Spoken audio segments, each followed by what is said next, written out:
1437, which has been read. Mr. Chief Clerk. Mr. Speaker, House Bill 1437, introduced by Representative Becker and other House sponsors. House Bill 1437 is a bill for an act to amend and reenact Section 12.1-30-02 of the North Dakota Century Code relating to Sunday closing. Mr. Speaker, your Industry, Business, and Labor Committee recommends due pass on House Bill 1437 by a vote of 9 yeas, 4 nays, 2 absent, and 0 not voting. Mr. Speaker. Representative Becker. Thank you, Mr. Speaker. Mr. Speaker, members of the Assembly, your Committee on Industry, Business, and Labor recommends a passage of House Bill 1437 with a vote of 9-4. 1437 deals with Sunday closing or Sunday opening, depending on how you look at it. It essentially still keeps retail sales restricted until afternoon, except it allows cities and counties to determine if they would prefer and their citizens would prefer to open before noon. It's a permissive bill. Our neighbors to the east, south, and west all have Sunday openings as well. And a couple of the concerns that were brought up to the committee had to do with the employers and being required to be open. And the feeling was that the only reason you should be open before noon on Sunday is if, number one, it's going to be profitable, and number two, it is not against your convictions. Hobby Lobby is a great example. They're not open on Sundays, and it's according to their convictions. I'm certain that they would do great business if they were open on Sundays. Another concern dealt with the employers had to do with feeling compelled to be open, and again, it pertains to being profitable. Currently, most retail businesses can be open at 11 o'clock at night, at 3 a.m., and most of them, with probably the exception of Walmart, are not. And they choose not to be of their own free will because they find that it's not going to be profitable. The overhead, the payroll, and so forth are not going to compare to the small amount of retail sales they're going to have during those hours. So they're able to make that decision for themselves, and so it would continue to hold true for Sunday mornings. Another concern that I've seen in emails has to do with employees feeling that they will be forced to work Sunday mornings. And again, there may be some of those circumstances which would be unfortunate. For many of the employees, you have the option of requesting the days that you work or don't work. You can put down Sundays, no Sundays, Sunday mornings, no Sunday mornings. And I think in most cases, employers will respect that. Again, it's up to the individual to stand by their convictions and explain to the employer that they do not feel comfortable working Sunday mornings. If indeed they are forced to, they have no other option, there are other ways and other times in which they can celebrate the Sabbath or have family time. The last concern I would bring forth to you that was brought up at committee and I think holds a lot of weight with me had to do with family time. And I respect very much the people that testified with regard to this. Family time is sacrosanct, and the world we live in, it's extremely hard to come by. However, I find that it's very difficult to legislate family time. It's very difficult to legislate good parenting. And if it was, in fact, our duty, and we were so wise that we were able to successfully legislate family time, good parenting, I would be the first one to submit a bill that for a certain number of hours of every week, all cell phones had to be shut down and all Wi-Fi stations had to be shut down. Because it's a struggle, and I fully appreciate that. But I think by allowing cities and counties and that smaller subdivision, allowing their citizens to choose if they want to be open before noon on Sunday, still respects the rights of the citizens and their beliefs. Thank you, Mr. Speaker. Is there any discussion? Representative Grandy. Thank you, Mr. Speaker, members of the Assembly. I realize this is permissive language, and that's great, and I appreciate that. But with this permissive language, you will see pressure from county to county to county as it spreads across for each of them to push for this opening time. I just ask for you to consider in that as these employers are pushed to feeling the need to be open during those hours, and that Sunday morning really is that taking away of family time that has always been kind of set aside there. If you remember, who gets stuck working on the weekends? And it's always the teenagers, and the pressure is going to be coming down from these employers that ask the teenagers to be at work on Sunday mornings, taking away from a lot of that time when this is really the only time that's getting left for families and for parents to spend time with those kids. And I just don't think it's necessary to be pushing for that at this time, and I would just ask for some red votes. Representative Trottier. Thank you, Mr. Speaker. I hesitate to stand. I would recommend that everyone go to YouTube and look up Paul Harvey, 1965. And in there his comments are, "If I were the devil," and he said 47 years ago that if I were the devil and wanted to invade the United States, the first thing I would do, or one of the first things, would be to have stores open on Sunday so that I could get the churches closed. And that's 47 years ago, how prophetic that is. And here we are talking about it again today. Thank you, Mr. Speaker. Representative Damshin. Thank you, Mr. Speaker. Mr. Speaker and members of the Assembly, I need to speak. I've received several emails opposing this idea, and I agree with them. I think what's been said about having at least a half a day off, I just can't imagine that it would have such an economic impact to continue that. I can imagine that it would affect our family time, and I would imagine there would be pressure as one business stays open. Soon all is forgotten except the pressure to meet the competition. So I would urge a red light on this, and I guess that's what I would urge. Thank you. Is there any further discussion?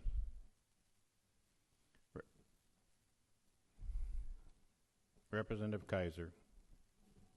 Mr. Speaker, members of the Assembly, this was a very interesting bill as we vetted it in the IBL committee.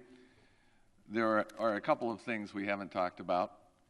One, I will match for every email that any of you have received requesting that we not change this. I have received that many emails or personal contacts, double, saying it's time. But I don't know which makes that right. But I do know this, that in 1992, we created Sunday opening.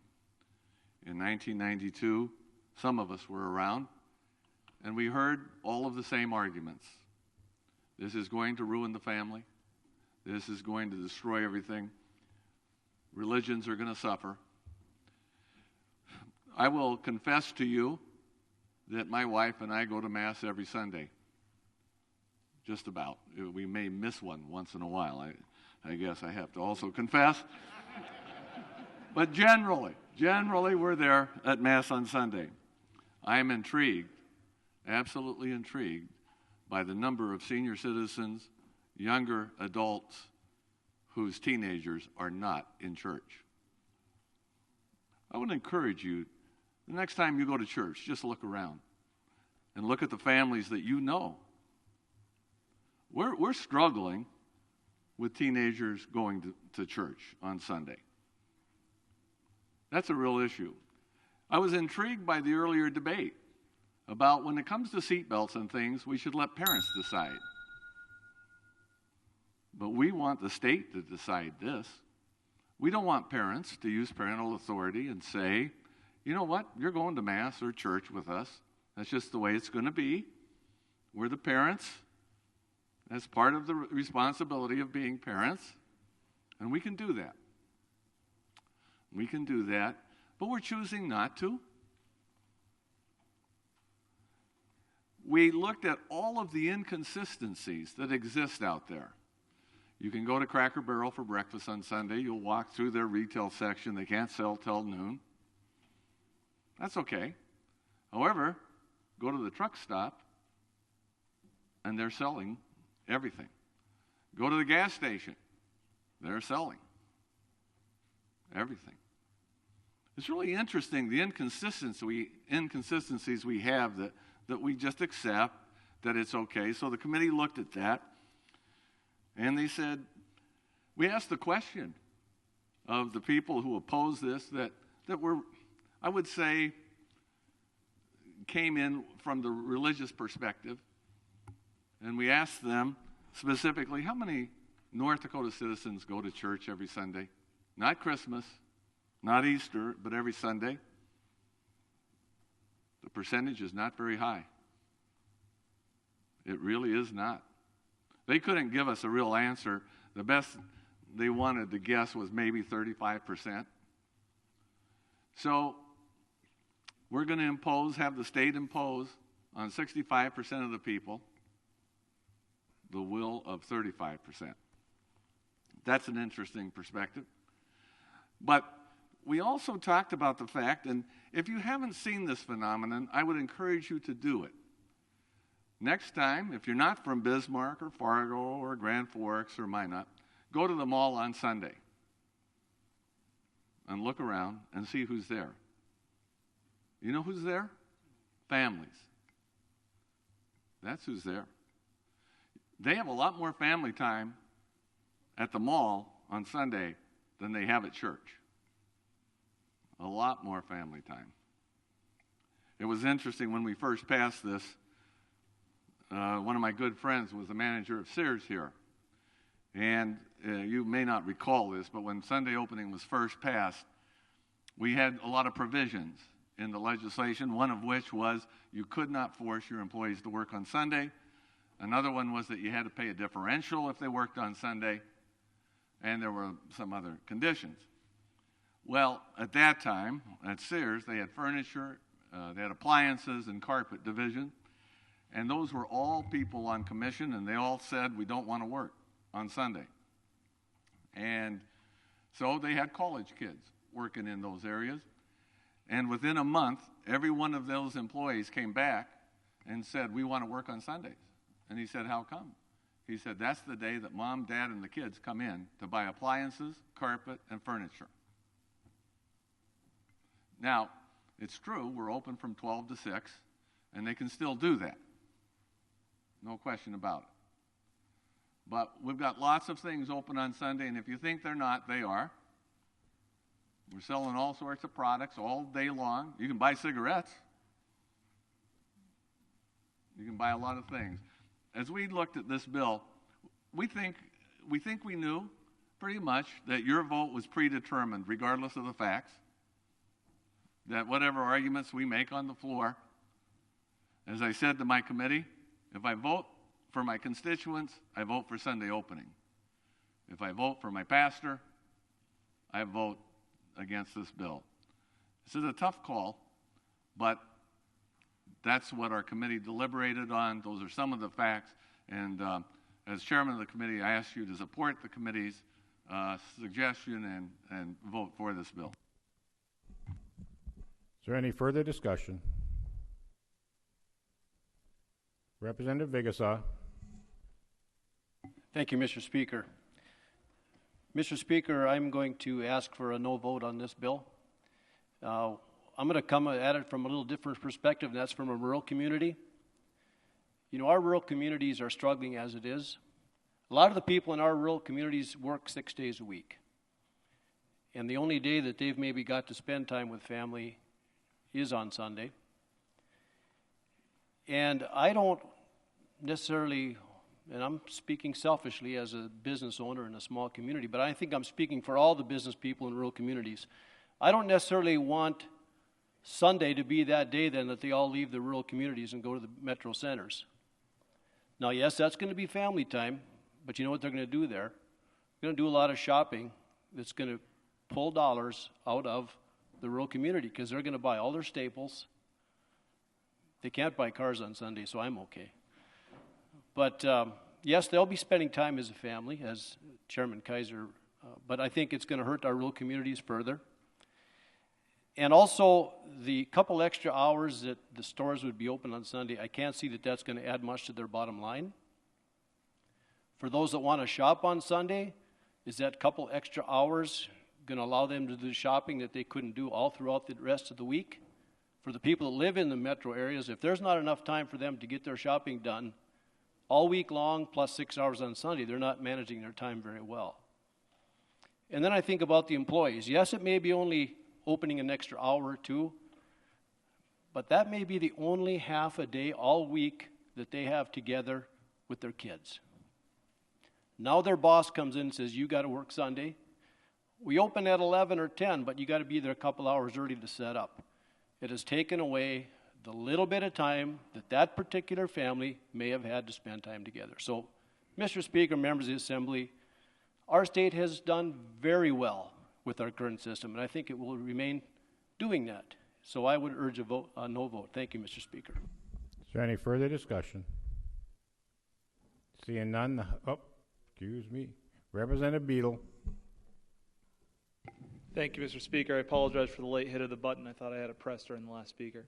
Mr. Speaker, members of the Assembly, one thing that I'd just like to remind everyone as they go to vote on House Bill 1437 is that right now, your children or grandchildren might be having to work in a restaurant on Sunday.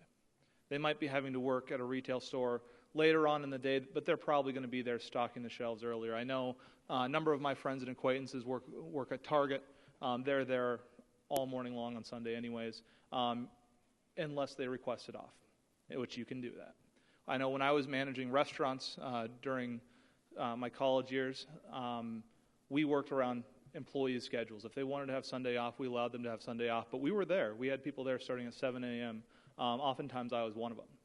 And so we already have employees doing that. All the current law does is say this one subsect of retail, you're not allowed to do it. But for many college students, when they're working a full course load during the week, there's only a finite number of hours that they can work during the day before they, in order to make money that they can pay for their living expenses, pay for their tuition, so that they don't have to take out additional debt.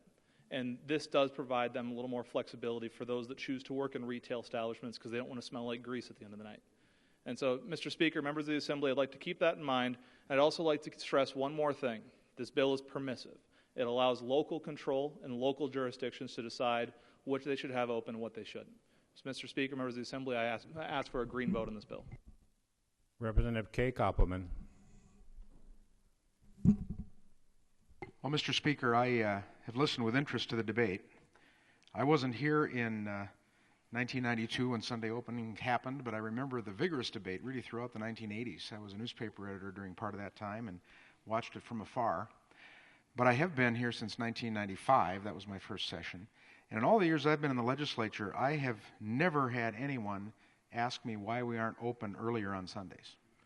I had one question about just a couple months ago, maybe when this issue was starting to brew, I don't know, and someone, I don't remember if they called me or if I ran into someone or how the question came up, but it wasn't someone I knew, it wasn't a constituent, and they said, when is North Dakota going to do away with its blue laws? And I said, well, what are you talking about? We did that decades ago. You know, we were open on Sundays. Oh, no, I mean the Sunday morning. Oh, okay, well, yeah, I guess we do have some restrictions on that.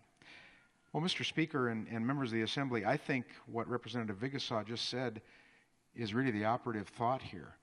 What we're doing right now is working just fine. And we might have reasons for wanting to be open on Sunday. The business community and my community is not clamoring for that. They're not coming to me saying, my goodness, if we only had that extra hour or two of business and commerce on Sunday, we'd do a lot more business. In fact, most of them, I think, believe the actual revenue wouldn't change much. It would just be compressed into a shorter time period, which it currently is. So I think the real question before us is, why the change? You know, as I look at the bill, there's all kinds of restrictions in law. Representative Vigasaw just made the point that he's not allowed to sell cars on Sunday. I don't see this bill changing that. If we really want to open this wide up, then where's the bill to do that? I'd vote against that too. But I think, let's leave well enough alone. We regulate all kinds of things in commerce. We regulate the hours that you can sell alcohol. We regulate, the list is long, and you all know them. And I really think, I remember the smoking debate, and whether you whether you voted for those bills as they came through to ban smoking in public places or whether you voted against them, and some of us voted both ways at different times, and that's why it ended up passing eventually. I remember one of the discussions was, you're forcing people to work in places where secondhand smoke is present, and that's not something desirable. And some of the debate was, well, they can work somewhere else. They don't have to do that. That's true. But in some small towns, maybe it's not true. And I think in this case, you can't get around the fact that you would be disrupting some people's preferences by forcing them to work on Sundays. I've been in business for a lot longer than I've been in the legislature, and I serve businesses. My clients are other businesses. I don't know of any of them that are saying, we're not prosperous, we can't make a profit, we can't do the business we want to make because we have to close for an extra hour or two on Sundays than we'd like to. So, Mr. Speaker, members of the House, I would urge a no vote as well. Is there any further discussion? Representative Strinden. Thank you, Mr. Speaker. I'm from Grand Forks, and I grew up in Fargo, and I think most of us have gotten the email from the manager of West Acres, and this bill that would allow businesses to open up at 10 in the morning would make it so that Canadians could do a lot more shopping in our communities before they headed back up north. So it's not just about us being able to shop for a couple extra hours on Sundays, it's about getting that extra revenue out of our friendly neighbors to the north before they head back at the end of the weekend. Thank you. Is there further discussion? Representative Carlson. Well, thank you, Mr. Speaker. Members of the Assembly, this has been an interesting debate. And the blue laws did precede my time in the legislature as well. But we haven't talked about a couple things that I think are imperative to the debate. And one of them is our workforce. I challenge you to drive down any street in Bismarck and not find a help wanted sign. And go down in the streets of Fargo, help wanted. We're having trouble filling the needs of our workforce today because of our booming economy. But yet we want to have more hours put on the people that we're having trouble getting to work because we don't have enough of them today. I don't think, and the second point I'd like to make is that a wise economist once made the comment that there is only so much money to be spent. Now, whether you have 100 hours or 40 hours, most people only have X amount of dollars to spend. So they're going to spend that in the time given them. They're not going to spend any more.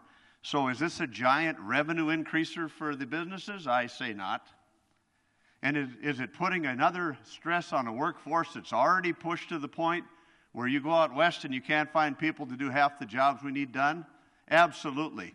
I don't think that what we have is a failure. Obviously, when you have that sacred word, local control, in the middle, it makes us feel a little better. But we tend to like it when it's in our favor, and we tend to not like it when it's not in this assembly. Well, in my case, it's not in this assembly. I don't believe we need to extend those hours, Mr. Speaker. I think we have a good system. I think the people have plenty of opportunity to shop. And I do believe, and I'm not going to play a religious card or a business card. I'm going to play the card that I think that we need to not extend the hours because we really don't need to have that done. Is there further discussion? Representative Beadle, second time. Thank you, Mr. Speaker. I just have one final comment that's to clear up a misconception. This bill does not require anyone to be open on Sunday. It merely allows the political subdivisions and the political jurisdiction, if they have the demand for it, it gives them the option to give the business owners and the businesses the option to do it. Just like Representative Becker referenced earlier with Hobby Lobby, if they choose not to open on Sunday, which they currently do nationwide, they can choose to do that knowing full well Joann's and Michael's, they might still be open, but they can still stand by that conviction. So I just want to stress this bill does not require people to be open. Is there any further discussion? Representative Kay Koppelman, second time. Well, Mr. Speaker, I didn't intend to stand up on this bill once, much less twice, but just to respond, I think it's very important to recognize how business and commerce and free enterprise work. And the previous speaker was absolutely right. There's nothing in the bill that requires anybody to open on Sunday. It is permissive. I read the bill. I understand that. However, let's look at the real world, folks. If local government officials, and I've been one, some of you have been one, some of you maybe still are one, get pressure, even from one or two businesses, to open on Sunday, you're probably going to be inclined to want to do it, especially when they come to you and say, hey, the legislature is now allowing this, you better do it. And when they open, when that one business opens, guess what happens? Their competitor across the street feels the pressure, the competitive pressure of the free market to have to open also, so as not to lose any market share. And the domino effect of that is that more businesses are open and more people are forced to work. I remember someone coming to me during that smoking debate I talked about earlier, who was a business that allowed smoking in their establishment. And they said, please pass this smoking ban. And I said, well, you allow smoking in your business place. Why would you say that? Yeah, I don't want to, but so we don't want to have smoking anymore. Please pass the bill. And I said, well, why not just post a sign that says no smoking? Well, I can't afford to competitively, because if I do that, I'm going to lose smokers. They're going to go to my competitors. So, ladies and gentlemen, the free market dictates that once this starts to happen, competition will force it to happen many more places than any of us probably realize. Is there any further discussion? Seeing none, the House has before it for final consideration House Bill 1437. Clerk will open the key and you may record your vote. Scarpa votes no. Has every member voted? Does any member wish to change their vote? The clerk will close the key. The final record shows 30 yea, 62 nay, 0 absent and not voting. House Bill 1437 is declared failed.